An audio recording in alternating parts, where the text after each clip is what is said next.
The Peace Dependency podcast is brought to you by Total Red NES. Shop your Goofy Food Controller TWO merch and CTWC approved hardware on TotalRedNES.com.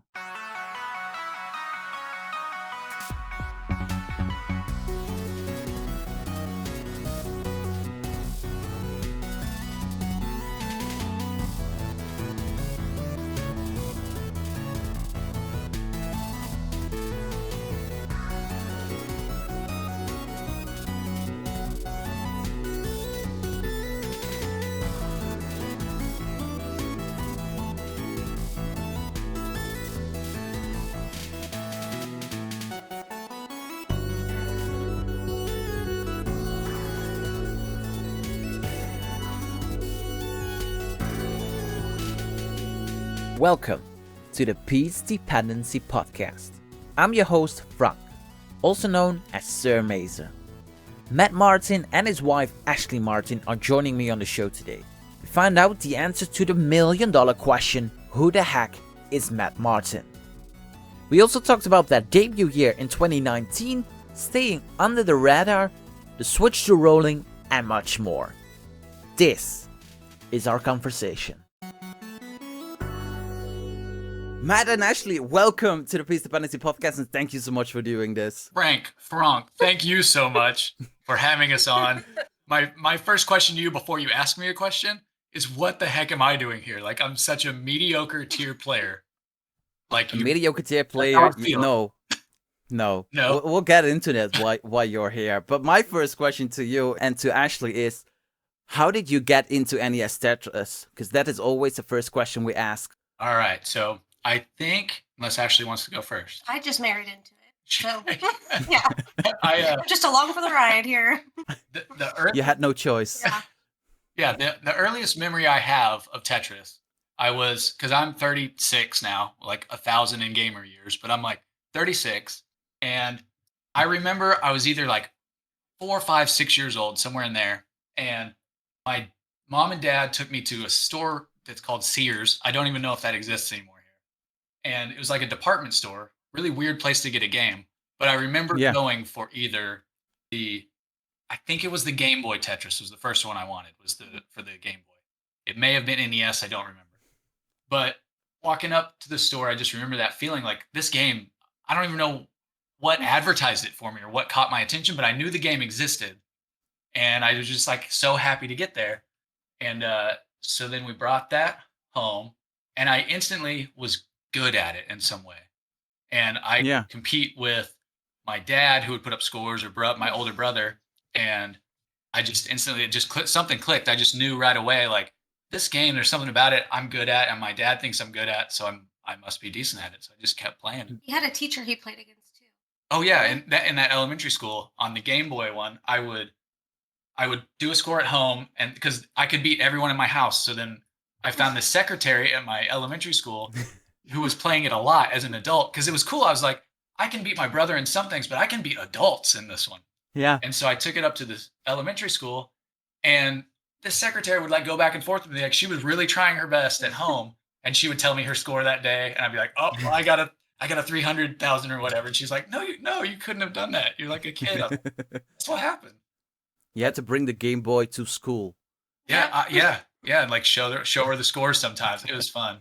But yeah, that was my first. And that was Game Boy Tetris. That was Game Boy Tetris / my memory is confused if that was the NES one too. I probably got them both at like the same time ish, because I remember playing both. Just I remember the Game Boy was where I was more competitive, I guess.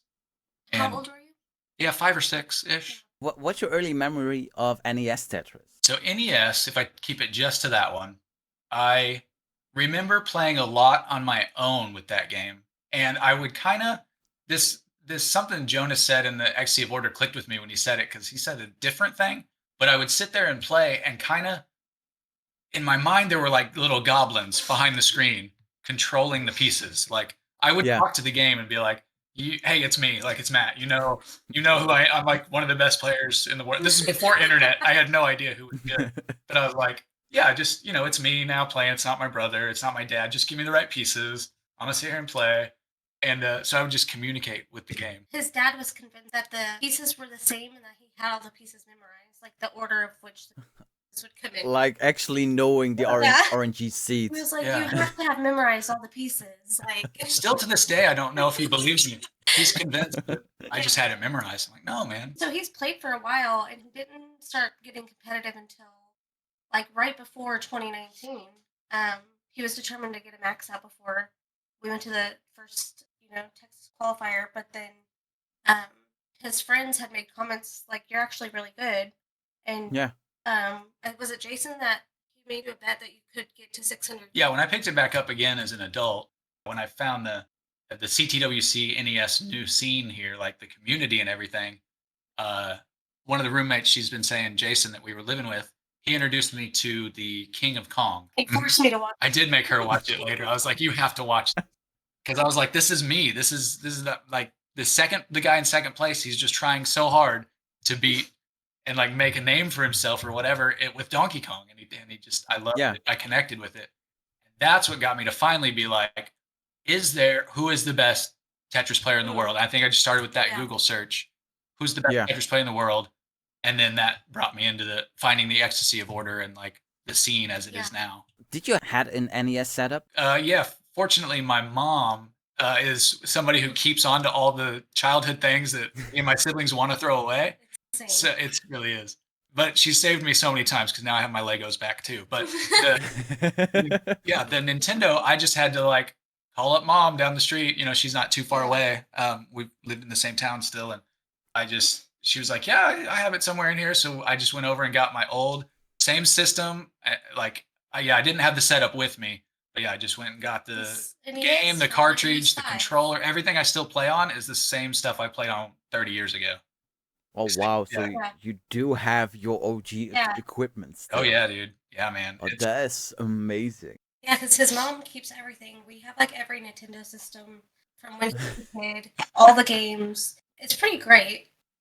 Because I was like, yes, I married into this. Now I have every system and every game. I can play whatever I want. So actually, how did you get into NES Tetris then? So I did not know it was a thing, honestly. Like the only time I ever experienced Tetris was like on an app. Like little things like that. I didn't play NES or in 64 when I was younger. My first console was a GameCube, mainly just living off of Mario Kart. But then the Double Dash. Yes. I love that game. It's my favorite. Yes. But when we met, one of the things Matthew would brag about was how good he is at Tetris. And he thought he was like the best in the world, right? Like, because he didn't know that there was other people out there. I probably was. Just wait. We watched Ecstasy of Order, so I soon became very educated. Like, I didn't have a choice. Which she complained about at the time, but aren't you glad that you I'm met? so glad. Listen, I love everybody. Yeah. And honestly, like, I really didn't get into, like, watching people's their streams or anything like that. But watching Ecstasy of Order, I was like, man, those people look like genuinely good people. Like, it would be cool to meet them. Yeah. And so when we had the opportunity to go to the Southern Qualifier, we were like, this is like our chance to go and possibly talk to those players. In 2019. Yeah. That was her. Yeah. So, I just kind of got thrown into it. And then doing whatever you want to do in the community. Yeah. But you're one of the few significant others that are active in the community. Like, we have Yuna, the girlfriend of a Game Scout. We have Kim, the wife of Jeff Moore. But from the top of my head, those are the three that are active in the community. Those are amazing Tetris players or love to do things for the community. My wife, for example, she likes to stay away from the Tetris community. She loves what I do, but she doesn't have any interest in doing it or being active in it. What made you that you wanted to stay in the community? Well, I'm always gonna be supportive of anything that Matthew wants to do and achieve, and I got along with people so well, like right away. When we first started meeting everyone at the Texas Qualifier in 2019, I mean, one of the first people we got to meet was Van Dweller, and I'm like, hey, I love him. He's so cute. And then we got to meet Robin, and it was just great conversations. And so for me, it was just more about, I love these people. like how can I help them or just be around them more. Um, I think I have an advantage as well as Una. We don't have kids. I don't plan on having kids. I know Una wants kids, but I don't have a lot going on, so it's not like I feel like a lot of women. It's like they're trying to work and take care of kids and things, and they wouldn't even have time to even think about doing anything for Tetris, you know? Yeah. So I think that's where we're at an advantage. And other than that, I think the other girls that we have in our Discord and that we talk to, they're younger and they just don't feel comfortable. They're not like comfortable in their own skin yet, or like feel like they should. They don't feel like they have a place for whatever reason. Yeah. I've never viewed Tetris like that. I don't think anybody's above anybody else. I just think we're all equal. We're all here to have a good time. And so I've never felt uncomfortable with anybody. We're all just here to hang out and play Tetris. So I think that's what keeps me in it. It's mainly just I love the people. So it's more about the community behind the game than the game itself. Yeah, the game could not even exist, and I would still just want to hang out with everybody. So. Yeah. I was just gonna add part of it is I wanted to bring her in because she brought herself in on her own, but like watching Jonas and Heather's dynamic was a big inspiration, I think, for both of us.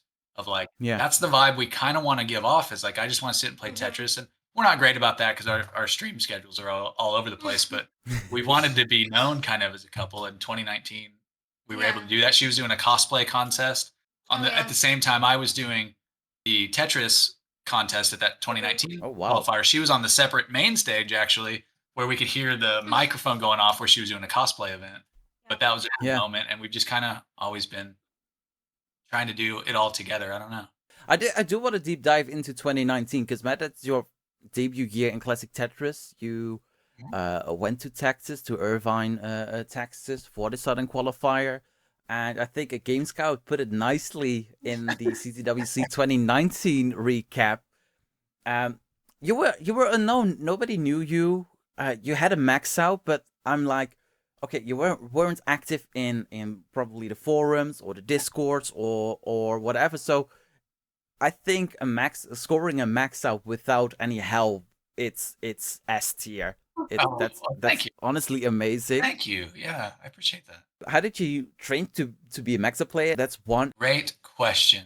So who the heck is Matt? Is that what we're asking? Who the heck is Matthew Martin? Yes. So that was, believe it or not, that was planned the whole time. Like that's the approach I wanted. And my screen name or username, whatever, Rookout Rogue, reflects that a bit. In World of Warcraft or any fantasy game, I consider myself a rogue. That's all I play. That's all I do in those games. And I wanted my entrance into this world after watching the documentary and all that. I wanted to come in under the radar and just nobody know anything. And then boom, what the heck just happened to me? Like I want to just come in and assassinate. Right? Yeah. So I started actually after the Ecstasy of Order. I started training a bit for it. My scores on NES Tetris were like 300,000 or 400,000. It wasn't anything great. You know, even as a kid, thought it was great. As an adult, I realized, oh my gosh, no, I can't compete with these big boys. So I was like, I sat down and started grinding the score up to about my roommate challenged me to a 500,000 or 600,000. I was like, I can never do that. I'll never be that good. After playing when 19 crushed me, I was like, there's no way I could get that. So I put it away. And then it was 2018, I believe. It was New Year's Day, I think, I guess it was 2019, New Year's Day. I saw the video because I also kind of put it away because I thought, oh, this scene is cool, but it looks like a bunch of older players that have all been together this whole time.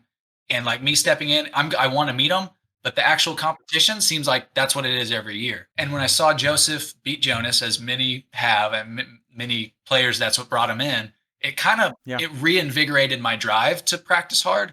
So where I had put up a 600,000 and put it away, I was like, okay, if there's a younger player coming in, this thing's got legs. Like this tournament's going to keep going. So I was like, I'm going to try again, get in there and grind. And that's when to watch the documentaries and all that. But I found Harry's stream, and I don't think he would mind me saying this about it. But when I found Harry, my scores were probably up in the 700 or 800K range. And I found his stream. Okay, I am getting it right now in my head. It was right after I watched the Ecstasy of Order. I went and looked, are any of these people streaming, basically? And I typed in saw Harry was streaming. I was like, oh my gosh, I just watched this guy in the documentary. I'm gonna chat with him, right? So I got in his chat and was like, dude, you're awesome. Like, I thought I was good, but you're so much better. And he kind of brushed it because now I know Harry and he cracks me up, and I totally understand. But he was like, yeah, it's kind of like an elite level of play. Like I'm like world class.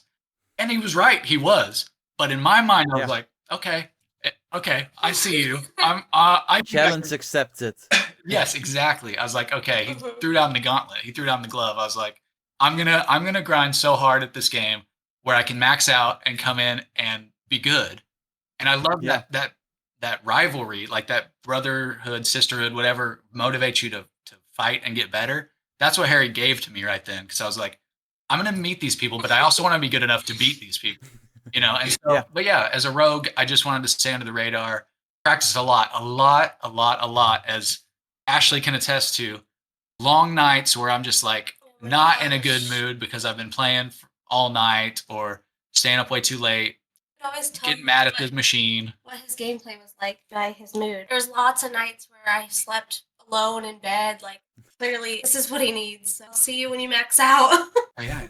But how did you stay motivated? Because you have no one that you can compare score with. You like to stay under the radar, so you can't compare scores to anyone. That's a great question. What I was doing was I found the CTWC.com, just the website thing. I remember this. And I would look through the records of the previous years, and I would just look at the names, the list of the names of where their scores fell, what they did, and I would constantly compare my scores with every stat I could find of the last year or the previous years. Like, okay, this is where the competition is. Here's this name, and these scores, and I would just compare. So that was probably the biggest way that I stayed motivated, was just comparing to basically a static piece of paper that showed me where the scores were, whatever the site was showing at the time. And then also, I think I played alongside the streams. So when I found Harry's stream or later Jonas's stream, was Joseph streaming? I don't remember at the time. But I would put that up on a screen beside me somewhere sometimes and just like start my game as soon as they started their game, right? Not talking to or anything. Like, I'm going to start and see if my scores can match up. And I found a lot of time in 18 play, I could kind of hang with most people. So I was like, okay. But yeah, I definitely wanted to max out before stepping foot into the scene. But yeah, that's how I stayed competitive basically without anyone knowing. Long before you went to Texas, did you get the max out? I remember the day. Do you remember the day? Cinco de Mayo, 2019 was my first max out. So then the qualifier would have been August. So yeah, May. I got my first max out in May, and then I had like 10 or 11 by August whenever we went to that qualifier. Yeah. You stepped into that building. You knew Josh Tullis, CTWC veteran, was there. You knew a spot to Portland was on the line. You knew you had that max out play. You knew you were under the radar. How did you get into that building? What were your expectations for that tournament? Okay, I'll take it all the way back there. I can stay in that mindset. Let me think. First, I was super nervous. I'll say that. But I had like a friend drive. I was so nervous that I had my friend that was taking us around Dallas drive me to the convention center like a week or a month before it was going to be, just so I could see the outside of the building and what I could think about getting myself comfortable in that zone. So yeah, I was really nervous. And stepping in the building, well, first of all, we had a group of friends there with me. We had Ashley, Jason, Ryan, John, Spencer, 5 or 6 people group that was coming in with me to kind of ease my nerves or just have a good hangout. And but I remember stepping in and seeing, I think Robin Mahara was actually the first person we saw that like, oh, we know you, like you're the XC of Order dude. And then that was cool. And then I didn't know Vandy was sitting there running it, and we didn't know who Van Dweller was. Oh, he was doing a lot that day. And going in, I had kind of scoped the names that might be there, like you said, Josh Tolles and Jake Stein. So yeah, I knew that Josh and Jake were like the two that were on my radar as like, okay, because those are the guys I saw when I stepped in there. And I was like, okay. So I kind of hung back, and as I was qualifying or like trying to put up a score, I was eyeing Josh's and Jake's play the whole time. Josh looked a little riskier and like stack up high and might get himself in trouble. So I was like, he's super good and I know it because he always finishes in like the top 8 or whatever. but I was like, I Yeah. see some holes where I might be able to take a game or two off of him. Then I would watch Jake, and Jake is like stone cold killer. Like he's got the poker background, the look, I don't know. Yeah. He's just a very intimidating presence, and his play reflected that. Like every game he was playing, he was putting up a 600 or 700K. Every game I saw him practice, and I was like, that's my guy. That's my target right there. Like that's the guy that's going to take me out. Him and Josh both. But so yeah, I was super nervous. And then the best part of it was in all those nerves, right when I'm about to step on for my first match, because I also thought what we were doing that weekend was best score wins. I didn't know it was going to be a head to head. I thought it was just best score in 2 hours or whatever. Yeah. So when I realized, oh, it's a bracket, I'm gonna play people, I was like, okay, I'm a little more nervous now. I'm gonna go up against them. But anyways, yeah, Jake pulled me over to the side at some point, and he knew I was nervous and whatever, and I was gonna face Dan was my first opponent. Actually, I can't remember his first name or his last name, but Dan was my first opponent. And Jake was like, hey, just remember, it's just we're like playing a game. Like we're here to just play a game. And that's it. Like, that was enough of the words I needed in the moment to just be like, that's right. Like, we're here just to play a game and have fun. And that calmed me down enough. And so what I told you? I was just trying to remember what you told me. I think you had told me you can, like, if you're in a mess, you can dig out. You're good at digging out up top. Did you tell? I did. I said, just remember that you're good at digging out and that you're not trying to get your best score. You're just trying to survive the longest. Yes, and that's what the game was back then. Was you just got to survive to kill screen, and you're probably if you're a good stacker, that's probably going to be enough, which is different now. But you played Josh and Jake back to back, just in the semis, Jake in the finals. So the two players were going to be top 4 and top 2. You played them back to back. Yeah. I didn't know. Yeah, because Joey Parker was there too, but I didn't have to match up against him. So yeah, I did. I had to go straight into those two boys, and maybe that's why I remember it that way. But it felt like in that moment. Oh, and Josh had his Tetris shoulders on, which were super cool. His cosplay stuff, just like I said, she was like fully decked out and there's a video of us actually. Our stages were next to each other, and we both finished at the same time, and so like. We came off of the stage at the same time and we're like giving each other high fives, and then we had to go back to go collect all our rewards. It was pretty cool. But actually, when you won 2019 the Southern Qualifier, did you felt in any way you prepared for CTWC? Because CTWC Classic Tetris, it was in the transition mode that year. 2018, Joseph won over Jonas, and then 2019. The line got bigger at CTWC. The level of play was higher at CTWC. Did you caught up with everything was going on within Classic Tetris, or were you surprised when you got to Portland? A lot of things had to line up for me to get to where I am now with Tetris. And had I not won the Southern Qualifier, I don't think we would have flown out to Portland. We knew we needed the money to help to get us to Portland, but also more than that, I just felt like if my play wasn't up to snuff. Like I knew a qualifier, I might have a shot. I figured in Portland, if we make it out there, there's very little chance that I do a whole lot. Like I thought maybe I could be middle of the pack if I was lucky. We still wanted to meet the people and everything, but we probably wouldn't have made that trip out because that competition was stiff out there. You went to Portland, you qualified at seat number 27, which means you didn't get the bye to round 1. Right. You played against Muniz, or as S likes to call it, my homeboy. Yeah, we did. Yeah, I did. My homeboy. And that match that went to a decider, and it was a close match all around. Muniz stopped out early after transition, and we are happy that you won your very first match at CTWC during round 1, so you got into that main bracket. Yes. Yes, I was very glad I won that one too. It's funny because we just spent all weekend with Peter, with Muniz. He came with us down to the Waco one. But yeah, I've told him that last weekend and maybe not in the moment then, but it was like that match could have absolutely gone either way. Like me and Peter were a very close matchup at the time and still, but he first game, I think I won first game against him. Yeah, whenever that round happened, that was it all blends together because then Jonas and Mega Retro were playing, and then But that first round, game 2, I think it was game 2, it was allowed to do an 18 start or 15 start. Oh, and, yeah. and that butt threw a 15 start at me. And I was like, oh, that's the one I knew going in. If somebody throws me on 15, I haven't practiced that at all. It's a whole different one to feel. And he did. I was like, okay. So, and he got that game off me. He got level 15. He whooped me that game. And then I guess I closed it out in game 3, if I remember correct. I tend to like going to decider games. Yeah. You do. 40% of your matches go to decider. When I researched this, I was like, okay, this is a key match. Oh, decider. This is a key match. Oh, decider. This is a key match. Oh, decider. All your matches, all your key matches go to decider, and you either win them or lose them, but all of them go to decider. That's funny. I didn't even really know that.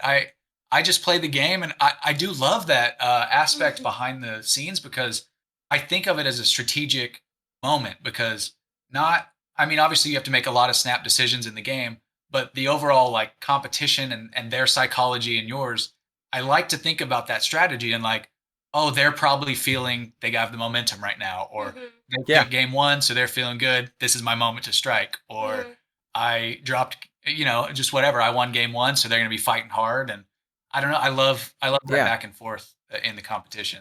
I don't do it on purpose, and there's no part of me that's like, I want this to be a decider. But when I'm in it, I'm like, okay, I kind of have a sense of where the match is going. But yeah.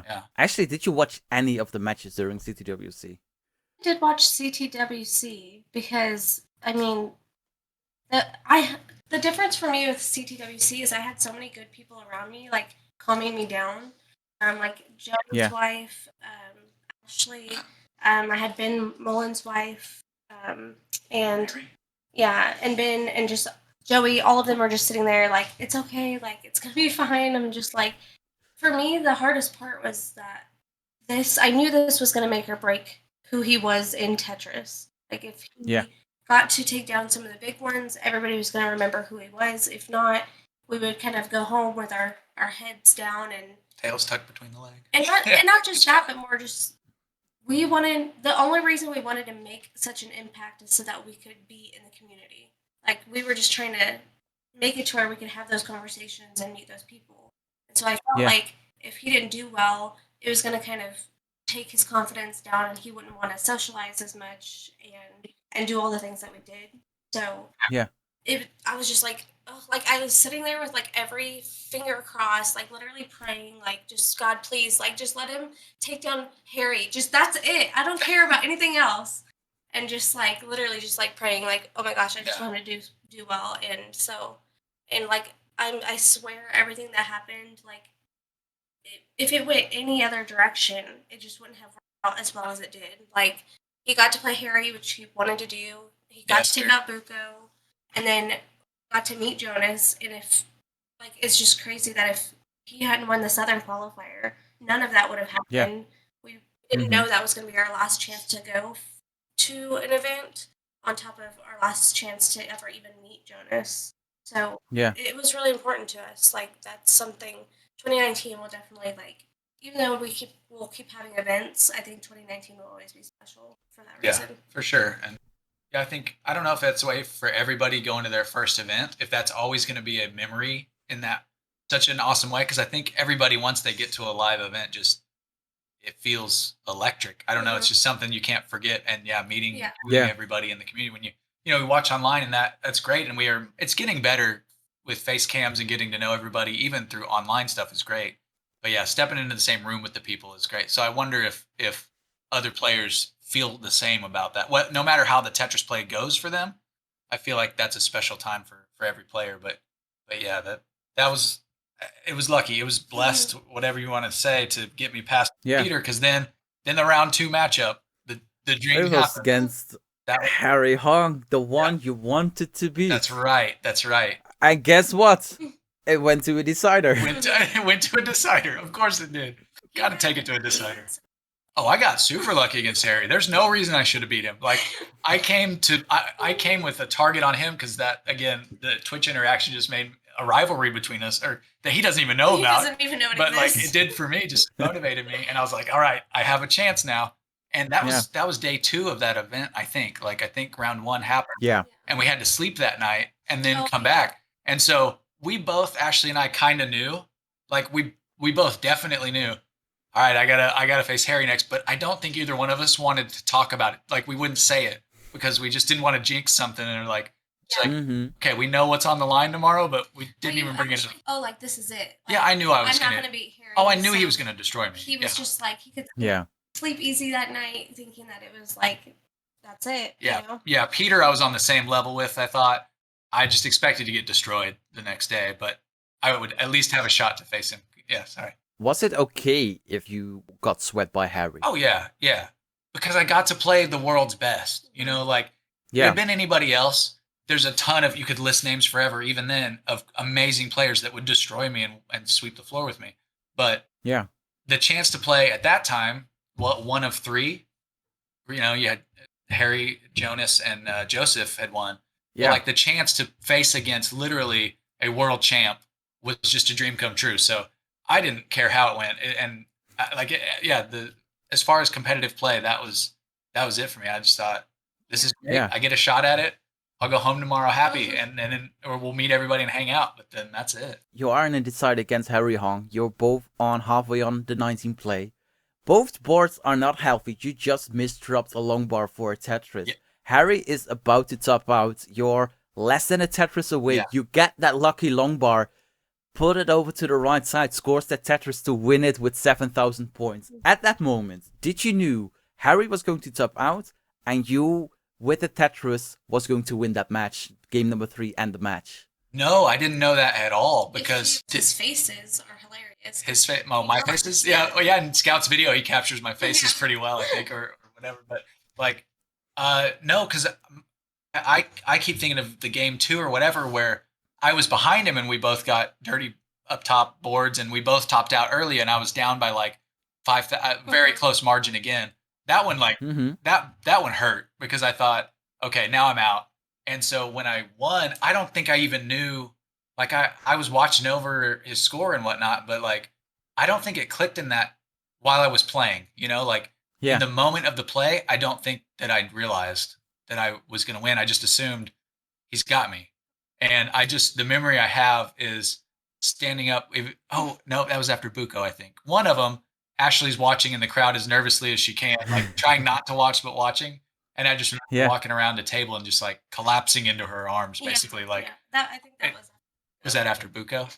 Yeah, I was just I kind of blanked out, I guess, when I was facing off against him. Because also when it was me and Harry head to head, the Jonas and Mega Retro Man were going head to head on the other stage. There were 2 going on at the same time. Yeah. So we actually paused our match at some point because Harry and others wanted to see what was happening with Jonas and Mega. So we kind of paused our match and looked over there and then sat back down. And that, honestly, that may have thrown off his groove a little bit. I don't know. But yeah, I got lucky against him. Faced another CTWC veteran, Buko, another decider, another win. Did you thought, oh, I'm on a good run today. Maybe I can make it top 4. Maybe to the finals. Like, maybe get that underdog run. How did you try to approach the match against Batfoy? I don't know. Again, I thought I should have been dead so many times. I thought my run should have been over. And Buko, I felt a little more comfortable against than Harry. But that's, again, just because status-wise, you know. All my run from qualifier days in 2019 and Portland 2019, I was constantly had to earn my crowd moments, I guess. Like, everybody was always rooting for the other person because I'm facing so many names, like, you know, so many top names. And so, yeah, then that was definitely tough because, the cheering for Buko when you're his opponent, it's like, man, they're really supporting him. I don't know what I'm doing up here, but that kind of helped me too, probably. But then Batfoy, I didn't know much about Batfoy. I guess that put me in the top 4 after I got Buko. And Batfoy, I wasn't doing the online competitive stuff yet, and he was he was doing a lot of that, and I just didn't know a lot about him. And we sat down and played very similarly. It was an amazing match. Yeah, it could have gone either way with that one. Yeah, that one. Same with Peter. I felt like that one just even match is what it felt like, and like I just You guys didn't know did he the was same so set good. piece. Oh, that was same set pieces. Yeah, and we Yeah, stacked like for a clone tris, I think. yeah, and everybody, the crowd went crazy because you guys were playing exactly the same. Yeah. No, he's something else. He's a cool kid. He's very good. Batfoy was the quarterfinals. You lost in a decider, and like I said, key moments, all deciders. Yeah. You were in the wrong outcome of the decider this time. Did you felt like you could do better in that match? How do you look back now, 2.5 years later? Could I have done better? I could have. What happened to me there, and I started playing too safe. The nerves got to me, I think, finally. And I realized in that moment that I started to take way too many burns. Once I got to 19 play, I was like, after I realized how good he was and how evenly matched we were, I was like, oh, I got to start burning, because I've had some early top outs throughout the last day or two, where through taking it to deciders and whatnot, a lot of early top outs. So I'm like, I just need to be safe, and I think I went overly safe in that match. And not to take away from him, because he beautifully played it and should have won that match. I think still, even if I had played my best, he probably would have still taken it. But yeah, I think I got just nervous and trying to play too safely. But still, number 5 of CTWC 2019. Not a bad finish. Not too bad. It's not a bad finish for someone who was tried to be under the radar, wasn't known by anyone. Yeah. Except for the one who went to the Southern qualifier. Right. But otherwise, nobody knew you, and you ended up number 5. So that's a pretty good score for your debut. Yeah, plan executed perfectly as a road. Yeah. It just worked out. It was fantastic, man. That's a trip we'll definitely never forget. Like, and then on top of that, and we can move on to your next question after that. But after that moment, and like, there's a lot of nerves. Like, you don't always know what you're thinking in the moment, I think, when you're in those situations.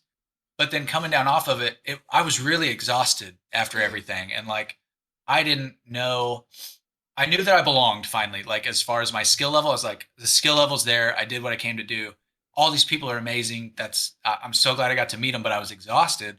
And it was Vince, one of the big boy organizers, like my man. How he's my bestie. Like, I freaking love Vince. He invited us. Like, several people were talking about like an after party hang. Like, they wanted everybody to get together and hang out after. And we were both exhausted, but I was like, I don't know if I had fun, but I don't know if I can do this. And if Vince hadn't have personally come to us and like shook our hands and be like, thank you for coming out, and like, you need to come hang with us after this. Like, you need to be at the party or whatever hang happens. Just like, you need to be there. And I was like, oh, okay, finally, that's what convinced us that we're going to hang out with everybody afterwards.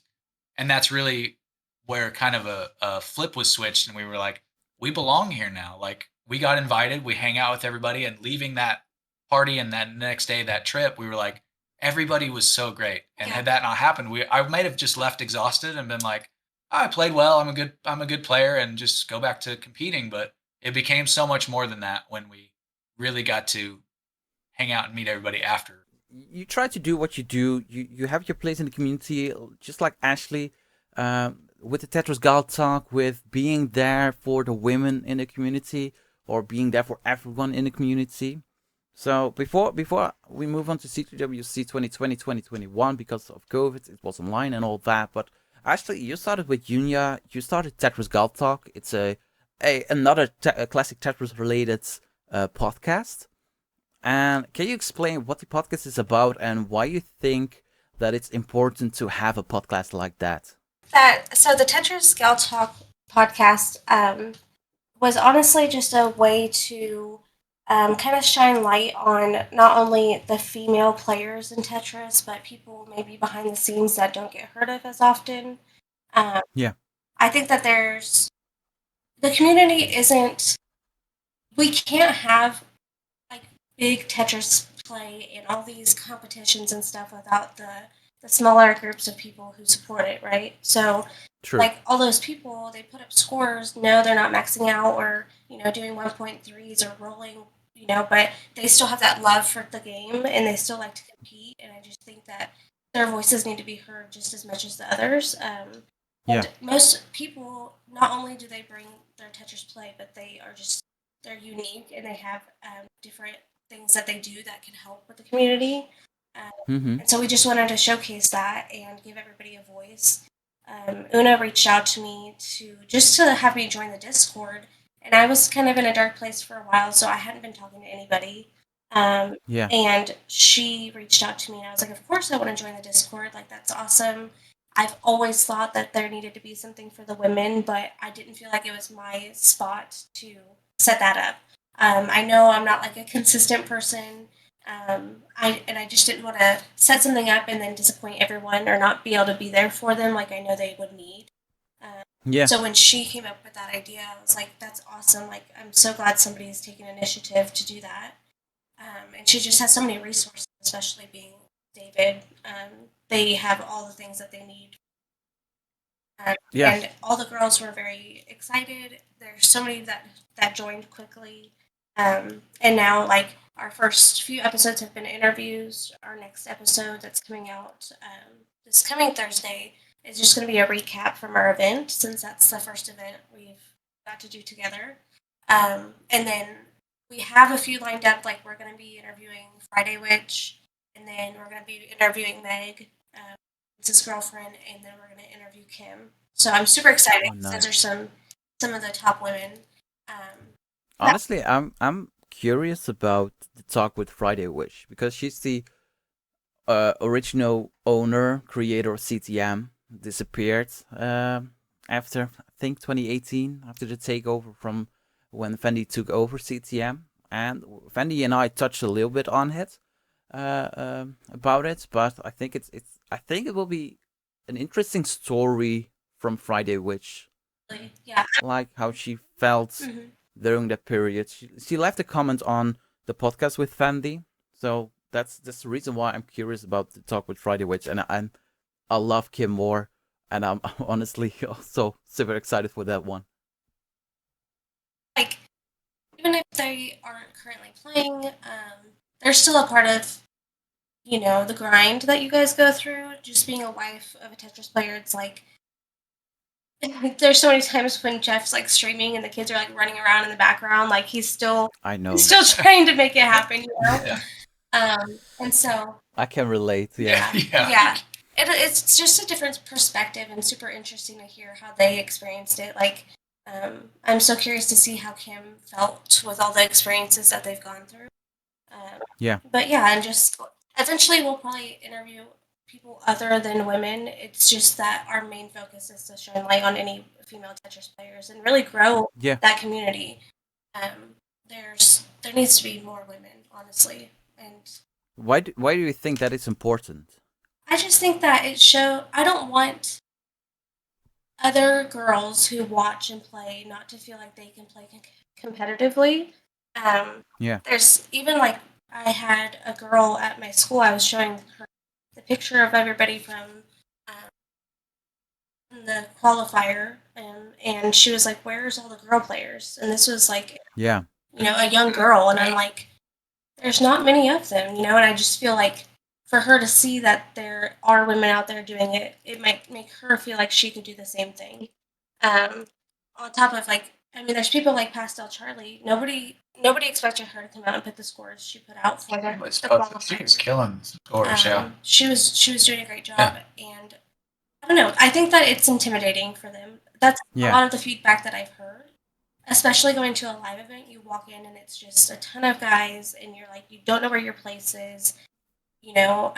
So maybe if they feel like they have a voice, or even just to feel more comfortable, like a few Yeah. of the girls, like Pyro and Doc Pie, they messaged us in Discord to let us know when they got there, so that we could bring them in and make them feel comfortable instead of just walking into a bunch of guys and like high stress competition.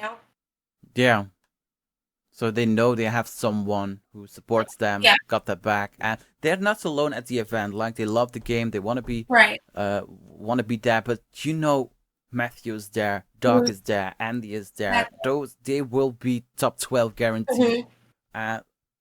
It's easy to get terrified of the scores they put up Mhm. on qualifying, and that you come up with a 200 or 300k score. Yeah. Yeah, that's exactly it. It's just I know how I would have felt, and I think the biggest thing is it was honestly Una. This was her baby. She went to a lot of events where she was the only female and didn't have a lot of Yeah. people to talk to, and I think that for her it felt like she needed a space where she could talk and feel like herself. Yeah. Now, not to say like obviously we get along with all the guys, like you guys are my everything, but it's just it's a different kind of support. I don't know Yeah. to have the girls there for you. So Well, I gotta say, I love the podcast. Thank you for doing this, and I'm honestly looking forward to the next couple of episodes that are coming out. yeah, thank you. So it's available on Spotify, on YouTube, I think Google Podcasts. Nope, only Spotify and YouTube. Spotify and YouTube. Okay, only on Spotify and YouTube. Tetris Gal Talk. Make sure to subscribe and all that, because it's a blessing to have it.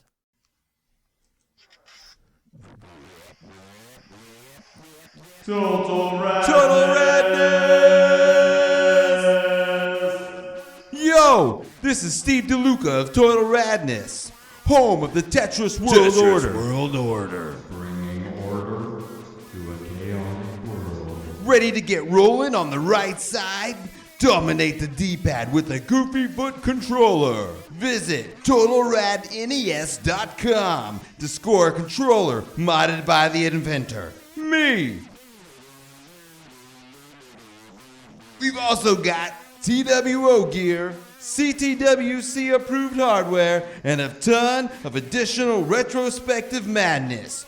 Tune in to twitch.tv/Total Radness to watch Quaid and I take the BLV to 11.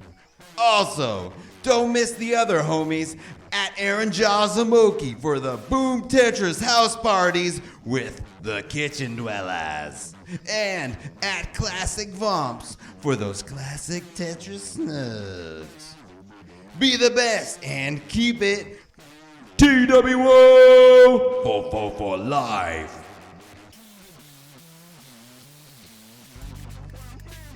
We will return to the conversation with Matt and Ashley in a minute. But first, if you like the Peace Dependency podcast, help us grow. Please share the podcast with every classic Tetris fan. Follow us on Twitter and Instagram at Peace Dependency. You can like our Facebook page, Peace Dependency Podcast. Subscribe to our YouTube channel. We will have all the podcasts uploaded at full length. Also, you can listen to the Peace Dependency Podcast on Spotify, iTunes, Google Podcasts, or your favorite podcast app.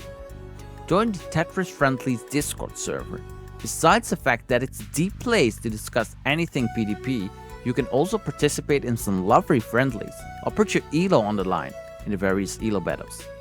If you are on the Tetris Friendly Discord server, make sure to ask for a PDP role so you won't miss anything. If you have a suggestion we need to have on the next Peace Dependency podcast, let us know through the socials or our Discord channel. Now, let's go back to the conversation with Matt and Ashley, where we will be talking about CTWC 2020 and 2021. Do you consider yourself one of the older generation players or from the generation that got into the scene because of Joseph? I'm right in the middle, I think, of that. I'm not really. I'm a new generation of player. I'm not.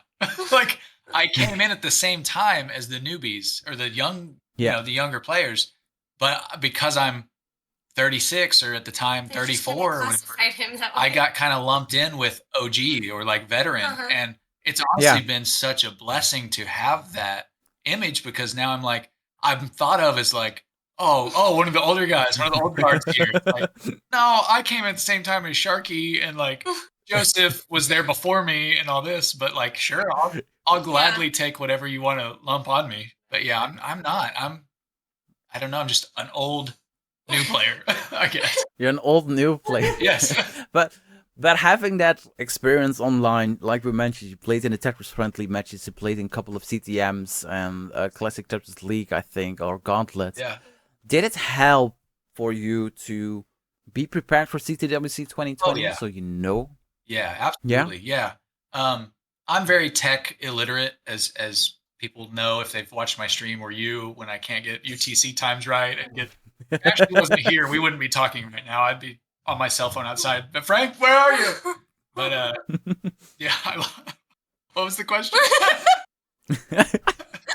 Like, were you because of you played the matches online in the different tournaments? Were you prepared for CTWC 2020? Yeah, because if I hadn't done that, playing live is different because everybody's set it all up for you, and you just walk into it and you do it. Playing online is different because you have to be the one that like sets up all the tech and all that. So like, I get stuck there, and if I hadn't have had the trying to figure it out through CTM and Gauntlet and all the other things I was participating in at the time, I may have just said, I don't know if I can do CTWC this year as much. I don't know. I may have figured it out, but yeah. And competitive wise, to stay sharp, it does help. I mean, yeah, the more match play you get in, whether it's online or in person, absolutely helps. Like those nerves. I say, people keep asking the question, I think, of like, is it easier to play online, or is it easier to play in person, or is it going to be tough for different players that have only played online to then play in person? I don't think so. Other than the tech setup, nerves are nerves to me. And like, if you know what's on the line, you know who you're up against, you know whatever, nerves are nerves. So, but yeah, I think honestly, the nerves hit me different in a way at home, just because it feels bad to lose alone. And winning alone doesn't feel as good. Like it's all a little bit less. But yeah, the online stuff. And sorry, I sound like I'm negative or not liking the online stuff, because I absolutely do. It's different, but the nerves are the same. It's different. Yeah. But if you lose a match, does it make a difference if you lose it at CTWC or at CTM Future Circuit or Gauntlet? So a loss always feels bad, I think, but for different lengths of time. So, and that depends on your play, whether you're live or online. Either way, it depends on how you lose. If you lose because you're too aggressive, it hurts. If you lose, whatever. But losing online, I think, and I think I got this because someone else said it, but losing online feels worse because you're alone. You don't have that crowd of people around you to pick you back up, or a hype match to watch next and see what's next. I mean, you can watch online, but you're not in the moment around the people and the live feedback of this, the crowd. And in person, it's just, you get picked up faster, I think. Well, I think you just even forget about it, because it's just like you're right back in there talking to everybody, and everybody had losses and wins, and it's just like, there's more to do, and there's more. You're gonna get to hang with people. It's gonna be something fun. And at home, it's just, you're like, I got to shake it off, and you try and you watch other matches. And that's for me. That's my experience, but it's different for everybody. But I definitely prefer it live. Dealing with him, he's whiny when he loses the match after that. I'll be like, I'm sorry, I'm the worst Tetris player in the world. Do you even want to be married to me anymore? I let our family down. I'm like, oh, me and Smokey, we don't care. Your marriage is on the line because you lost the match. I'm sorry. I only am going to be married to a winner. Sorry. I know she's going to leave me as soon as I drop out of the ranks. Overall, what was your experience for CTWC 2020?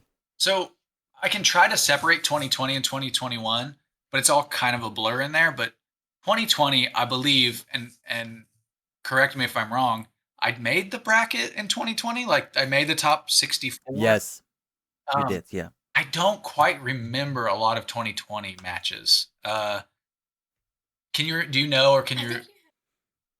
You started off against Greg. Okay. And you didn't win in the decider. You won it 3-1. Against Greg? Was that my first match? Okay. That was your first. No, that was not your first match. Sorry, you played against Asta. You lost in the decider. Pretty quickly. Then you decider. Yeah. Then you got relegated to the losers bracket. You played against Greg. Okay. You won against Greg 3-1, and then you played against the player that was then called Ian Niba, now called Ian Kanetsu. Okay. And you lost in a sweep. Yes, I do remember losing to both of those, and that again felt bad because I was at home. And when I got knocked, I did like, you know what I liked a lot, other than. Yeah. I really enjoyed the qualifying week of that whole thing. That was amazing. I loved it. Oh my gosh, that was so beautiful. So But the first match, I didn't know. So I didn't know the opponents this time. I Yeah. back in 2019 when I showed up, I had done my research. I knew who might show up. I had kind of researched everybody a little bit, Yeah. but with the explosion of the online, I didn't know a lot of the players' names, so that may be why it's a blur in my head. But yeah, I got whooped both of those matches like pretty hard, and I deserved to be. Like they took me Yeah. out without me giving much fight, is what it feels like. When I played against Greg, again, I did know Greg Boom Cannon. I knew his name, and I don't remember how that match went, but that's now that you remind me, I really had fun playing against Greg. That was kind of the one I hadn't remembered, but that was the one I won. That was the only one I won, and that felt good, but that I had a win. So CTWC 2020 was pretty much a forgettable event for you. I don't want to say it that way because that's not what I mean. It's just 2020 and 2021 feel like, I guess, after COVID and we've all been home in our homes so long and doing online, those just kind of merged together. Like I had a blast. I loved it, but I didn't watch yeah, it kind of any connected. those. It kind of connected in the same year to me. You haven't watched any I of them? didn't watch any of 2020 or 2021. Really? I just don't. The whole point is the community for me. So watching online, I'm just like, meh. Well, but I mean that I don't want to discount all the people that can't. Most of the people now probably that can't make it to a live event like a CTWC or CTEC or whatever live event is around you. So Yeah. those they are great. It's just I think we're wired, her and I, to definitely feed off the people's energy and that kind of thing. But yeah, the online stuff has been super, super amazing. Like, the tech setup for a tech illiterate old man like me is kind of tough. But like, I thought it was so beautiful. Like the qualifying week was amazing. Being able to play literally against, I mean, I know Ian now he was in Hawaii at some point. I know like people from Japan and Germany and Netherlands, everywhere. Like that's what's beautiful about it. And I don't want us to lose that. You know what I mean? But still have live. That's tough. And that's questions for the organizers. But fast forward a year, CTWC 2021 is still online. You practice a lot coming up on qualifying week. You knew what to expect. You know what a 2-hour qual does to your body. You experienced it in 2020, and you qualified late during the qualifier week. Was that on purpose? Yes. Yeah. I think both times when I can pick my spot, even this last week at the Waco, I picked the later spot if I can. The cutoff score was already 2 max outs when you qualified. It was to max out 900k, so it was pretty close to the cutoff score that it ended up going to be. Yeah. Your practice before the qualifying week was some days were great. You had 3 or 4 max out within 2 hours. Some days were 800, 900k. Yeah. You ended up with a 976k score. You got placed in the silver bracket. Did it get a max out during qual? Was it a letdown, the qualifier, for you, or what did you feel? Yeah, I don't know. I am a hot and cold player in those ever, and qualifying or that. But I was kind of taking an average of how my mock qualifyings were going, and I knew realistically, I had one session where in 2 hours I got 4 max outs, but that's the best I can do. Like that was kind of a fluke. My normal is to get maybe 1, if I'm on a good day, 2 in 2 hours. Yeah. So realistically, I felt like I qualified right where I should have. Like I could have done better, and that sucks. But like, no, I feel like a 976 is pretty solid for me. Even still now, it's transitioning and rolling. That's pretty good for me. It's just the players have gotten so much better. Like I wasn't disappointed with my qual. I'm disappointed if I don't get a max, obviously, but no, like that was pretty solid. Do you think it would help if you qualified earlier in the week? No, maybe. I don't think so though, because I'm a player that really likes to get all the information they can. Like in the qualifying, I want to go as late as I can because I want to know where I stack up. And even in playing and head to head, I want to know everything I can to the guy or gal sitting next to me to be like, okay, I know where I'm at in the match. I know what I need. I like to have options, and you don't have those if you play faster than your opponent. You don't have that option, and if you qualify early, you don't have that information. But I don't know. I may have played better. But that was, like I said, that was pretty par for the course for me. During the silver bracket, you won against Massex, you lost against Toby in, a decider.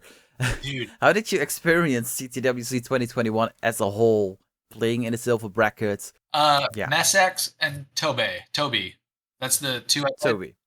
I told Messex I'd give him a shout out because he's been waiting to be featured on or talked about on the podcast. What's up, Messex? What's up, bud? This is for you. Yeah, no, that was a super. I guess I have better memories of 2021 versus 2020, and I'm not sure why that is. Like they blend together, but yeah, I was in the silver bracket now. I guess maybe that was just I was a little more looser or having more fun, maybe because I wasn't in the main bracket. Even though qualifying that did, I wanted to make the top, but I knew I'd get destroyed in the gold bracket. So silver just felt like where I belonged at my level. And so I just kind of had more fun with it. And Messex was so fun going back and forth. I'll remember that match because just seeing him on cam and how he's reacting and his long hair and like, he's a personality. Like he's just, I didn't know a whole lot about him, but I've caught a couple streams leading up to that week. And like he was entertaining and whatnot. And that just the back and forth, I really had fun through the online experience, dropping a game, winning a game, taking it to a decider as I want to do. But yeah, okay, like I had fun with it. And then Toby, I didn't know much about him.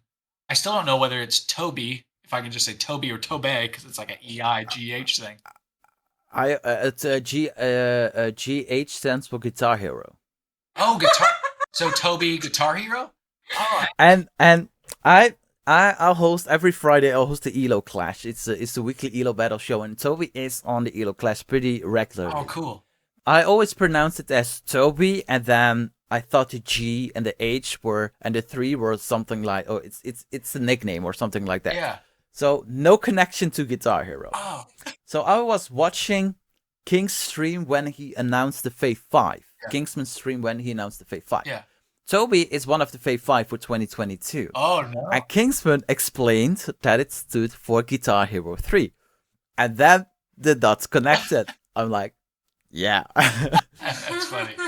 That's funny. And man. Yeah.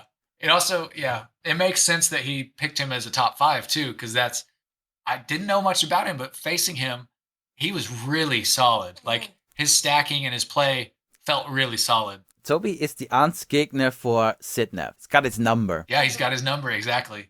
That's Jeff Moore for me, by the way. That I can't beat Jeff no matter what. I'm always going to lose to Jeff. But yeah, Toby, that was a good match, and that was the sad one that I think you're talking about, is because we took it to, I think, a decider, probably. I don't remember. You took it to a decider, yes. And, there was just, my board was clean. Everything was going well. I was like, I think I got this match. I wasn't like celebrating yet. I was still just in the moment playing, but I do remember an L piece got hung, and I was like, that's it, like game over. And that kind of encouraged me. Some of the other losses too, but that one was like, I can't move the pieces like I want to with DAS, and I missed one little thing, and there was no way to fix it. And it was like, I'm done. And it wasn't like, I didn't have time to react because I think he may have topped out before me, and I could have reacted, but I was just playing the game, and it got stuck at that moment. Like, man, that pushed me more to like, I gotta like figure something out where I have more options up there. Was that the moment that you decided I need to switch to rolling? There should be a moment where you decide rolling is going to be my main style. I'll leave DAS out of my... I think that's probably one of the 2 moments then. That L hang was, probably ignited that flame or fanned the flame. The second moment was Ashley just talking with her about, I don't know if I should try to make this transition to rolling. It's going to be a lot of work. I don't want to start over. Yeah. The reasons that everybody's going to list if they're trying to learn a new play style or learn the game for the first time. And she said to me, I was like, what do I do? Do I just like keep grinding on DAS and like try to get better? Or, I feel like I've reached the DAS level that I can get to, 1.29. I'm not going to get much higher than that, if ever 1.3. But I was like, do I go for that? Or do I really just dig into switching to rolling? And she was like, well, she knows me well enough. She knows I'm competitive. And like, that's the reason I, other than meeting the people, I'm there to compete. I'm there to play at my best. And she was like, if you don't you can switch to rolling, or basically the game's dead for you. Like as far Yeah. as competitive, it's like it's over. Like Yeah. you're done competing now, or you can switch to rolling. So that was the second moment. I'm like, that's it. That's true. Mm-hmm. Like DAS, I love DAS, and I will never. I don't mean DAS is dead, and that's not a thing, but it in high level competitive play, High level play, not. it's rolling or Yes. the elite tapping. Right. And at that time, Yeah. it wasn't even. I felt like it wasn't even rolling yet. It was still just tapping. Was like you're either if you're DAS and you're done, or you can learn to tap and do that, which I already Yeah. knew that I couldn't do, or rolling. So rolling opened up the Yeah. door to like a possibility that tapping never gave me, because I don't have the muscle fibers or whatever. That feels very physically limited to certain people that can get that. And Yeah. rolling opened up the door of like, yeah, there's a possibility here. So I will always make up excuses why not to start rolling. I host a podcast once a month, do a weekly Eat or Better show, do stuff for Classic Tetris Benelux, try to be the best father that I can, try to be the best husband that I can. So I put away the rolling. I do have a goofy foot, but don't want to roll. As you explained on your Twitch, you're a mailman by day, artist by night. You have a lovely wife who comes along for the ride. Basically, you do it together. And you have your art stuff, you have your community around the Twitch streams and all that. You like to be the best husband that you can, etc., etc., etc., etc. Basically, you're a busy man. Where did you find the time, the energy, the dedication to switch to rolling and stick with rolling? I feel like I have a lot more time than you think. You're a mailman, so I think around Christmas, it's a busy time for you. Yeah, yes. You got your max out in January, so I feel like even with Christmas, you still have time to dedicate to rolling, otherwise you wouldn't have got that max out in January. Yeah, I guess that's true. I guess I sacrifice some sleep. You know, yeah, a big one, like she said, is I don't have little ones to take care of. Like, you know, being a mom or a dad takes a lot. And so I think that's probably where I find most of the extra time or energy is that. But yeah, Yeah. I'll stay up late nights to practice, and then when I get home, yeah, even during Christmas, you're right. I was on the grind during the tough time in mailman time, but I don't know. I guess it's just I'll say this. Once I started, so rolling feels super impossible when you first start. Like, and I started that before Christmas season hit. At some point after the first, however much time you have to dedicate to it, but for me, it took a couple months of it. Really, I just would pick up the controller, try a few times, and be like, nope, this isn't it. I'm going back to DAS. But at some point, once you learn each little thing you have to learn, because you have to learn it in like different stages. Like you'll find different problems, have to correct for different things.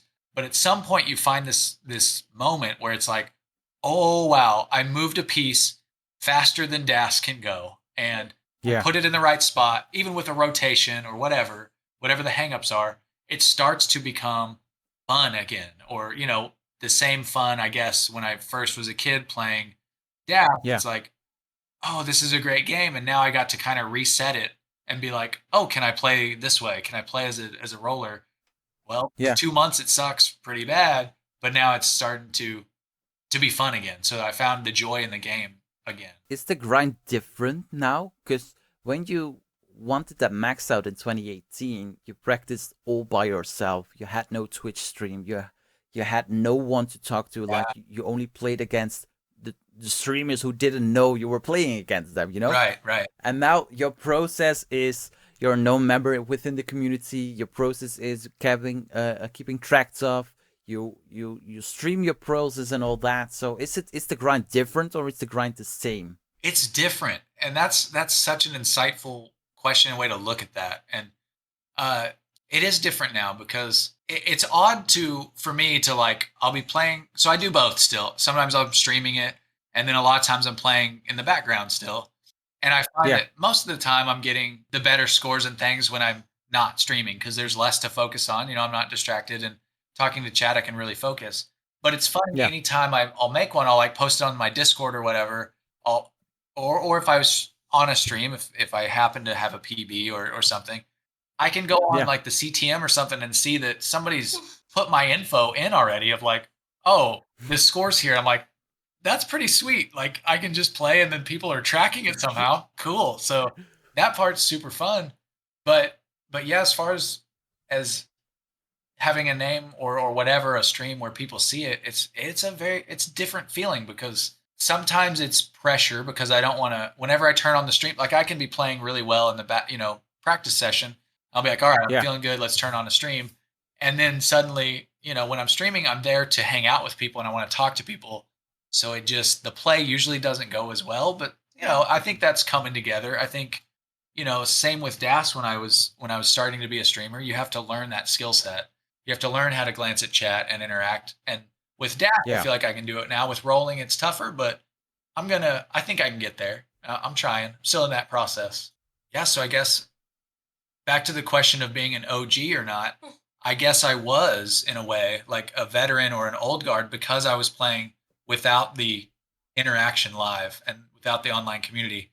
Now I'm getting to experience what it's like to be a new player coming in with everyone else where they're all talking about it, sharing tips and tricks, tracking your progress. And I'm getting to experience that now. And that's super, super fun. Yeah. How did you stay motivated all the way? I want to be the very best. Like, no, Pokemon. was. Pretty much. It's so competitive. I guess my whole life I've been competitive.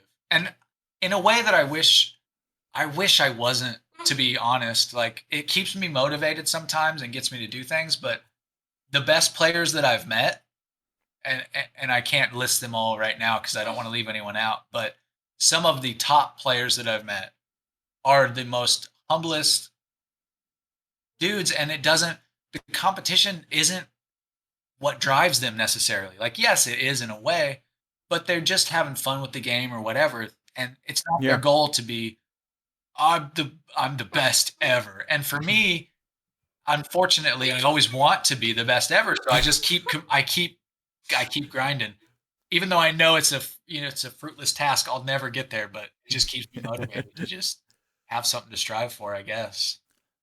And how big of a part is Ashley in all of this? Dude, without Ashley, none of this. Yeah. Like, I played as a kid and stuff, but okay, well, just to take it to Streamland, Vandy sent me a capture card, which helped me to like be motivated to do it. But without Ashley like plugging in the cords for me and figuring out how things work, there would be no stream. I mean, that's pretty clear. But first time I started it's hard to know because she's been with me the whole journey. If she wasn't there, I don't think I would have stuck with it. Like, all the best things in my life or the things that I've accomplished have been since I've met her and been married. It's true. Like, like I wrote a kid's book too. And had I not done that, had I not been with Ashley, whatever it is, I don't think I would have been as motivated to get things done. So she just balances me out. And that's going to be like, get to it. Maybe. Somebody yell at me a lot. She yells at me a lot. Something like that. But yeah, like and the victories in 2019 wouldn't have been the same in Portland and in the qualifier. Qualifier, she's there on with cosplay, and it wouldn't have felt the same without her. And having the victories in Portland and being able to fall and just collapse and be like hug on her. Like, if I didn't have that support, if I didn't have her with me, I don't know. I can say I probably wouldn't have gone to that after party. Vince would have tried, but I'd have been like, I'm done. Like, if I didn't have my wing girl, I don't think I would have. I'm more social. Matthew will talk to everybody, but I'm very much just like social butterfly and can go up to anybody. And so I don't think he would have experienced as much social interaction if it wasn't for me. Yeah, I would have been too nervous to be on the podcast. I'm already nervous, but without her, I'd have been like, hey, dude, I think we got to cancel. I'm too nervous. I can't do this. Yeah. Well, I'm glad you didn't. No, absolutely, man. I freaking love it. So, being one of the OGs and switching from DAS to rolling, do you have any tips for new rollers? Do it. Oh, boy. Do it. No, do it. Just do it. Yeah. In general, you kind of have to learn one thing at a time. So, like, sit on the select screen and, like, where you just do the level select, hold the controller, roll your fingers into the pad, whatever feels most comfortable for you at that moment, and get get to where you can start the feel. Like that's step one is just seeing, can I get the select screen or the pieces to move, in a way that I think is pretty fast, faster than DAS would be. So that's step one, I Yeah. think. And then at that point, it's like you got to learn your rotations. So now when you go in there and start, you got left and right movement going a little more fluid, then add in flipping some pieces. And yeah, it's just one step at a time. And I'd say also, so that's where the teeth rolling came in, which I don't know if you wanted to ask that later or skip it altogether. No. But the teeth rolling was one of those. It's so I called it in my video and stuff. It's kind of like I think of it as a crutch. Like when you're, if your leg's broken or whatever, you use crutches and whatever. But like, you have to use whatever helps you get to the next point, because it can be, in my opinion, rolling can be so defeating or so tough to such a high mountain to climb. Yeah. You have to use the tricks and tips available to get you one step further until you can do it in a better way. Yeah. And for me, I was holding the controller on like my knee and trying to get that, like, using a hard surface, putting it on a table and then rolling on top of it. Yeah. Or a kneecap or whatever. And then eventually I found my teeth. That's a pretty stable, like It was hard really source. for me to come in. How uncomfortable was it? Oh, the actual like Like, pain level? yeah, I mean, getting a controller in your mouth and vibrating it with 5 fingers in. It's like drooling everywhere. Yeah, it didn't hurt me at all. I don't know. Some people have said it hurts. I don't know. I could rest it on my bottom teeth and roll on top, and it just didn't hurt. Yeah. Honestly, I felt like if you had any loose teeth, they would have been gone out when you were rolling with your teeth. I guess they're pretty secure, at least my bottom row of teeth. It felt so uncomfortable. Like, I don't even want to try it.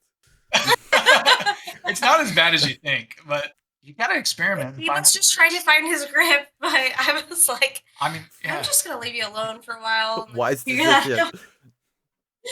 Yeah, you just gotta experiment with a ton of different grips and different surfaces, and eventually, one step at a time, you can make progress. So I still wonder all the time how Cheese and whoever else was figuring it out, Tegamek, some of the early guys, it blows my mind. How did they do that and that process when there was no blueprint before that? Yeah. How did they learn that the first time and think, this is a way that I can do this controller and it'll work? Like, Why are you thinking about not pressing the D-pad really hard, but covering your thumb it's a little bit and then press the bottom of the controller? it's not crazy. Yeah. I don't get it. I don't either. Yeah. That's We're just it's glad they're fascinating. around. Yeah. Break Tetris. Oh yeah. Yeah. That made me think, just to say, like, you said break Tetris, but like 30 years plus now, I feel like this game has had secrets waiting for us to discover. And now it's such an exciting time to be like, do you know how many people have played this game for so long? Just that version alone. Yeah. And like now suddenly 30 plus years later or whatever it is, there's things that we didn't even know exist. And now we do, and we can play it. That's so crazy. That's so cool. I mean, hyper tapping was around when the Nintendo World Championship was there with Thor. Yeah. But it was the Yes. conventional way of holding the controller, the conventional way, pressing down. But then you get all those different hyper tapping grips, and now rolling with all the different grips. It's nuts. I can't wait to see what's going to happen within the next 3 to 4 years when we maybe see new techniques. So you think there's a new technique? Because I don't know. It's like glitch Yeah, hunters. You maybe. don't know. You don't Yeah, know. We found that's rolling fascinating. after 30 plus years of this game. True.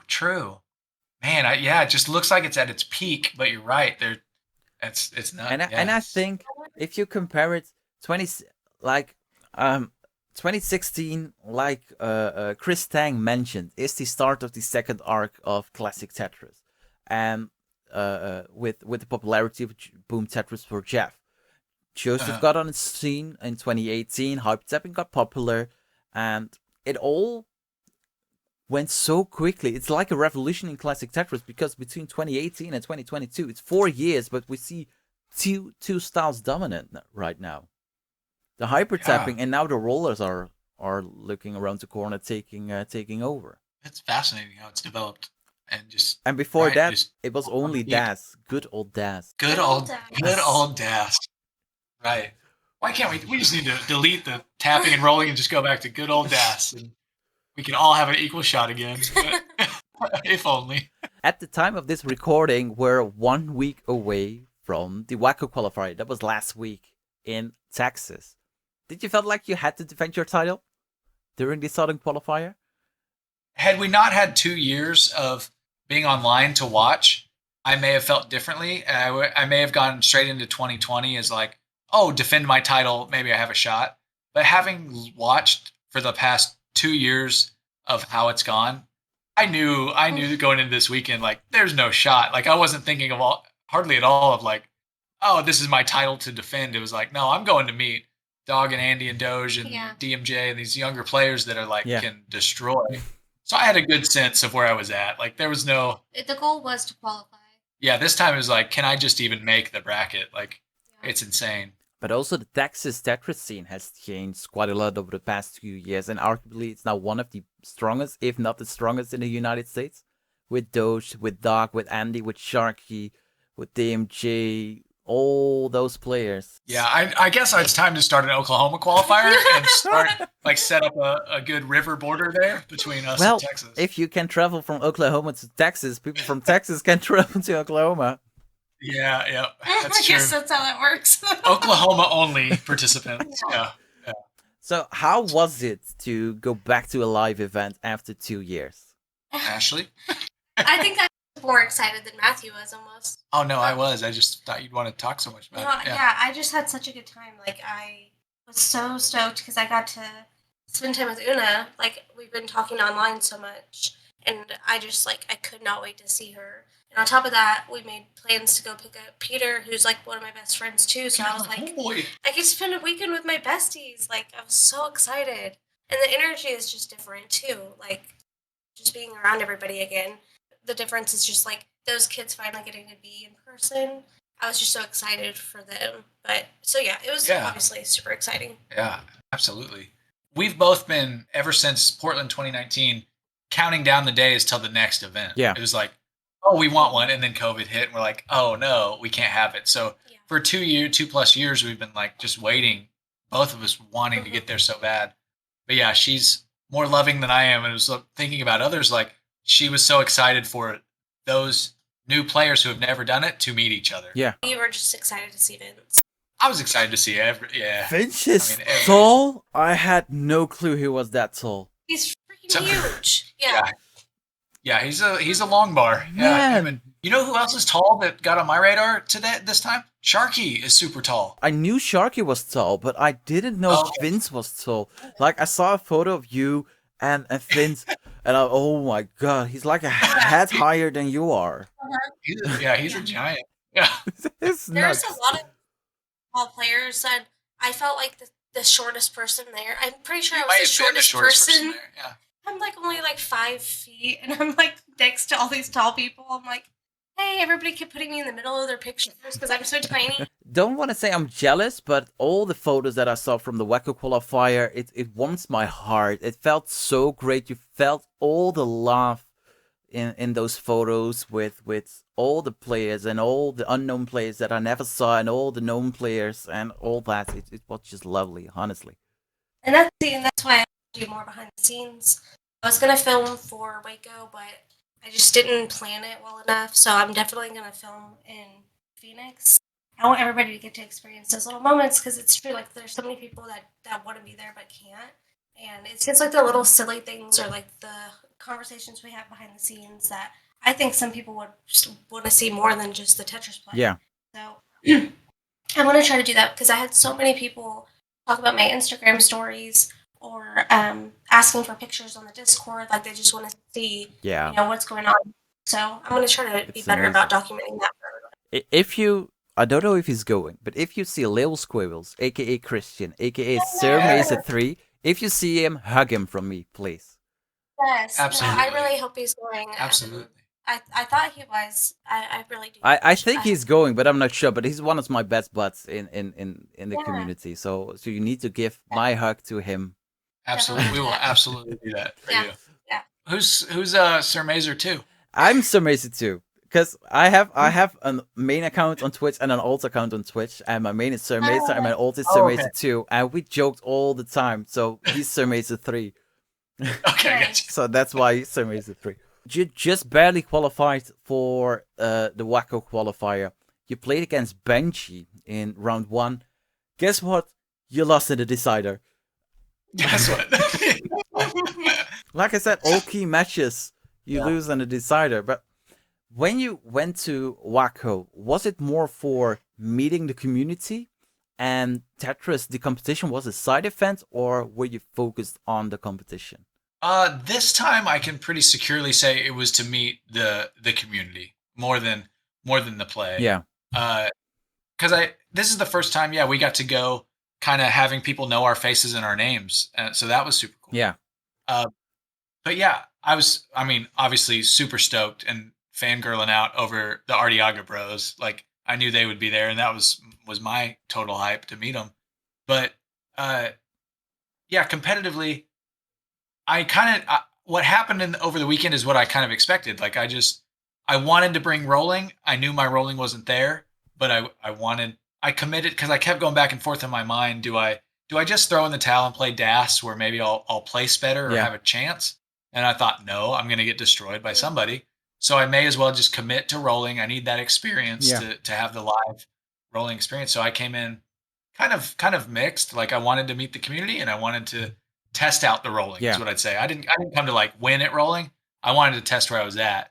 And once the bracket was set and so stacked, and it's like, okay, round 1 is Benji. I'm like, sweet. I'm getting to play one of the greatest players. Yeah. I know how it's going to go. This is not going to go my way, but I was really excited that I even got a game, off him. But it was more to just meet the people this time. Yeah. Like, but still, was it an important match to you to play against Benji? Not necessarily that you played against Benji, but that you played in front of a live audience on a stage for the first time since 2019. Having come off our last event being Portland, that was my last memory. Was like a room packed full of people that were all there for Tetris. This one was, at a qualifier, so it's a little more on the side and not a huge audience watching. Mm-hmm. And I didn't get to see, whether I'm on stage, who's watching and whatnot. But I didn't have quite the same feeling, I'd say. Mm-hmm. After, again, my last match being against Batfoy competitively in the top for a match for maybe the top 4. So this one, in my opinion, was, There's a little pressure with the brothers being there too. Yeah, I was going to get destroyed either way. So sitting down against Benji, I was like, okay, this kid's good. I'm going to get beat. And that qualifier, though, got pretty... It was good. It was amazing the whole time. But once those Doge and Dog got on the main stage, because that's when the stage setting switched from being kind of on the side, on not a full stage. We were just kind of like, had the projectors still. But like once it got on a stage where everyone was knowing what they were watching, there were seats set up, the whole crowd was focused on one match at a time. That is when it like got electric, and that feeling of the Portland thing was there again. So the side was slightly different, but they didn't have any chairs for the audience, so you wouldn't have known if there was an audience really. It was just kind of people standing around. Well, and it's tough because there were 2 going on at the same time. Yeah. While I was playing Benji, somebody else, I think Andy, was playing. So, probably the attention was over there. I don't know who was playing, but I wish that I could have gone one more round just to face off against, because if I had beat Benji, I could have faced off against Andy next, I think. Yeah. Would have been my goal, but getting through Benji wasn't going to happen with Roland. Like he's so good. I only got a game off him because he was like, I think playing on a different controller, or like there's no reason I should have taken the game. He's so good. But yeah, it's the same that you probably shouldn't have taken a game from Harry or shouldn't have taken a game from Buko. Yeah. But it's still classic Tetris. Anything can happen. That's right. That's the beauty of it. Yeah. Like no matter where you think you are, you don't know in this game. It can change just like that. And you still have to survive longer than your opponent, pretty much. Oh, this game, man. Why do we play this game? And what were the things that you took away from the Waco qualifying, either rolling or something else? I'm still trying to figure out what I took away from it. What the feeling I got was, am okay at rolling. Like I thought I was good. Yeah. Seeing what actual good rollers can do is like I'm still trying to process what I'm You've supposed to only do been rolling next. for like a few months. Rolling for like 5 months or so, but I think I'm gonna keep grinding the rolling. Yes. I think that's what I took. Oh, Ashley says yes, so that's You have to. that's what I'm doing. That's what I'll be doing is still pushing forward with rolling. Yeah. But it's tough. It's like when you see it happen on stage or on a side stage, it's like, wow, they can do this. Yeah. Like they're not messing around. These players can do Yeah. this. Like, so yeah, I still gotta. But then I don't know. After talking to this, it's like the 1.29. I could go grind for the 1.3. Get gas. I still don't know what to do. So I'll probably do both. I'll probably just grind both grinds and have fun with what feels fun at the time. Wasn't DMJ was saying that he does DAS until DMJ, if you guys don't know him, he is the most pure hybrid player I've ever seen. He can hold the controller in such a way that he can choose between all three play styles. Wow. You know, he doesn't leave DAS out. He'll play DAS if he feels like it, tap, roll, and just mix it up as he goes through the Whatever levels. he feels like. It's insane. That's He's a amazing. true hybrid. Switching gears, so starting in 2022, Chris Tang was on the podcast and Chris spoke about having the need of an anime series. The start of the second art, and I see you smiling because you know what's coming up. So I can't remember if it was the day after, a couple of days after, but you shared an art of Chris Tang, Jonas Neubauer, and yourself, potentially starting up for that second arc for the anime series. What's the story about that? What do you want to achieve with it? What do you have in mind? Is it any further than only that art picture that you shared? Man, that's such a good question. We're both smiling for different reasons. Me take it first or you? You go ahead, because she'll give you the real honesty of it, and then I'll tell you what I still think of what I'm gonna do. But Ashley will probably explain it better. Well, I don't know how much you guys know about Matthew's mental health. He has some highs and lows, and when he's on a higher side, he wants those ideas to happen. He's super excited about them. Any ideas he's ever had, I always tell him, don't tell anybody. If you're going to do it, just do it, and then when it's there, people will be excited. Don't tell anybody. That's what I always say. As soon as he gets on stream, starts talking about it, I'm do. like, Well, why? yeah, part of why I do that is because I feel like if I put it out there, if I say it, maybe You'll do it. Hey, it's happening right now because Frank's asking. Like, maybe it'll encourage me to take the next step in it, you know, because I do get a lot of ideas and then don't tend to work on them. But so yeah, to answer the question, so far it's been that picture you saw is where we're at. But I kind of got hung up because, dude, that episode was every episode you've done is great.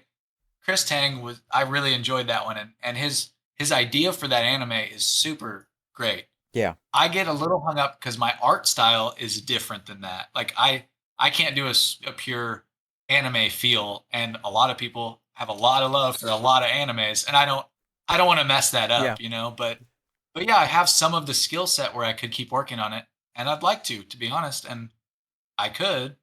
We'll just see if I do, because I'm also, you know, trying to grind the rolling. Ashley says no, I probably won't, but. So the anime, somebody else is going to have to pick it up and carry it. I think so too. Yeah, but we do need Chris Tang to voice Chris Tang. Oh yeah. Honestly. The voice work. Yeah. Just the players that are in that anime needs to be voiced by the player. By the players. Yeah. Okay, that's good feedback on that one. Part of it is, I think if I put it out there, I'll keep going with it because people will talk about it. But more also is if I put it out there, someone else sees it and they might say, okay, I'll move it one more. I mean, that's what Chris Tang did. He brought up the idea so that other people might think, oh, that's a good idea and go with it. So, you know, mine's terrible. It's one little sketch, but maybe somebody sees it and it's like, oh, I can do better than that. I can draw actual anime characters. Let me do that.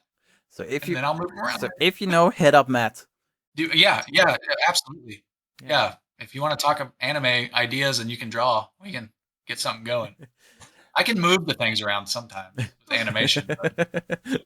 I saw when I watched the CTWC Silver behind the scenes video. I love that in the intro you were like, we are putting every transition iMovie has to offer in this video, and all these transitions were there.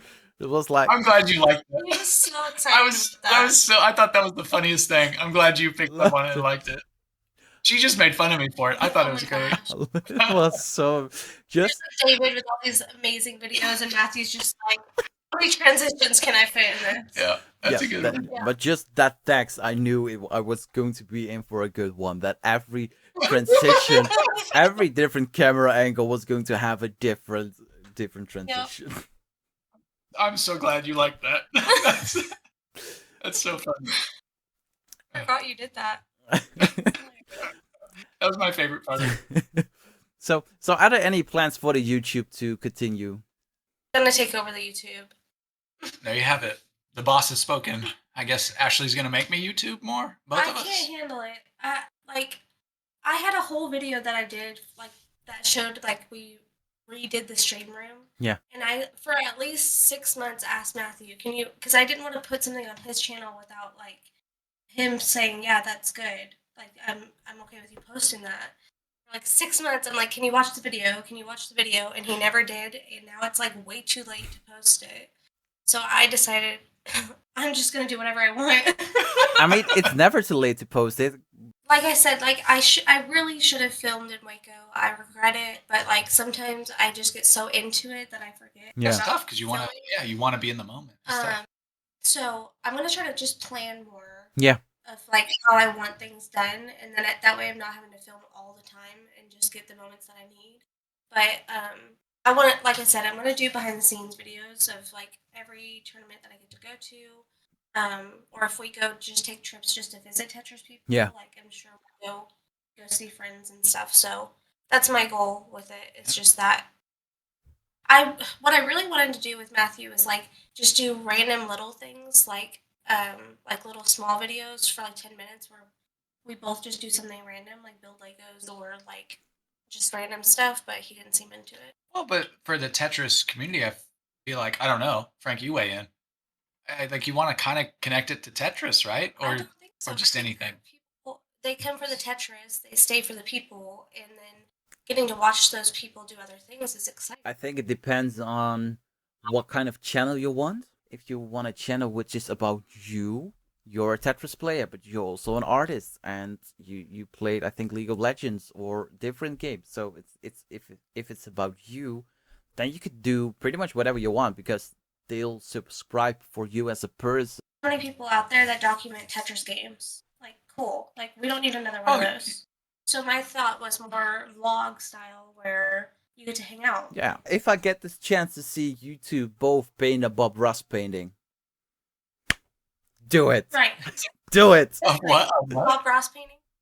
Me doing a Bob Ross painting? Okay. Yeah. I'll loosen up a little bit. I'll try to do some more fun things. This is helpful. This is helpful. My wife and I have been talking about that for years. We wanted to film ourselves while we recreate a Bob Ross painting. That would be super fun. I want to see that. You guys need to get Bob Ross wigs.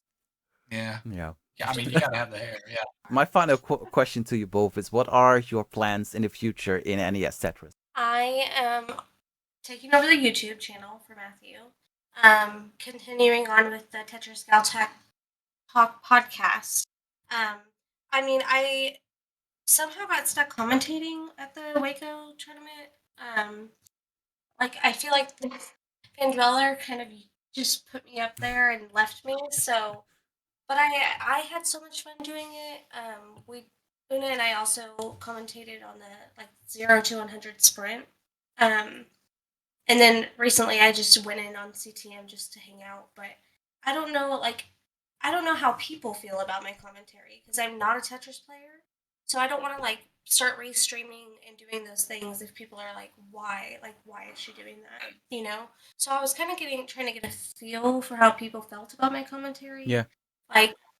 Before I just made that decision. But if I feel like it's going in a positive direction, I might try restreaming. And just commentating more and just being around. Yeah, just be more involved. Yeah. And for me, I'd be regret if I didn't say that I just want to, with the platform that I have right now to be on the podcast, to just say, in the dark times, we're here for each other. Yeah. But also, for me as a Jesus follower, Jesus is there and there's a God who loves you. Like no matter what you're going through, for sure. Mm-hmm. And just know that. Yeah. Whether you know it or not, he's there. But yeah, as far as my plans for NES Tetris, it's coming off the Waco qualifier. It's yet to be seen. I don't know. Now I'm thinking the DAS 1.3 sounds pretty good. I'm thinking the anime. I'll just start talking to some people more, but also realistically and mostly, I keep getting the feedback that I need to just be a streamer more and be YouTubing more. Yeah. And that's how I can best help the community. So sorry guys, I'm about to blow you guys up with my Discord and my YouTube and all that stuff, and just Rook Out Rogue everywhere, I guess, is where I'm going to try to do stuff, as well as Ashley's Tetris podcast. But with rolling, I don't know. I'm going to keep working at it. I'd like to eventually beat my DAS PB with my rolling. Yeah. And I think that's on the horizon. I think I can 1.3 with rolling at some point. Matt and Ashley, thank you so much for being on the Peace Dependency podcast. It was such a blessing to have you on. Dude, thank you. You are the absolute greatest. We freaking love you. For real. Thank you. And with that all being said, this will be the end of the Peace Dependency podcast. Thank you all for listening, and make sure you follow the podcast on Twitter, Instagram, and Facebook. Don't forget to join the Tetris Friendlies Discord server and follow me on the socials at Sir Mazer. For now, have a great Tetris month, and I will see you all in April. Bye! The Peace Dependency podcast was brought to you by Total Red NES. Shop your Goofy Food Controller TWO merch and CTWC approved hardware on TotalRedNES.com.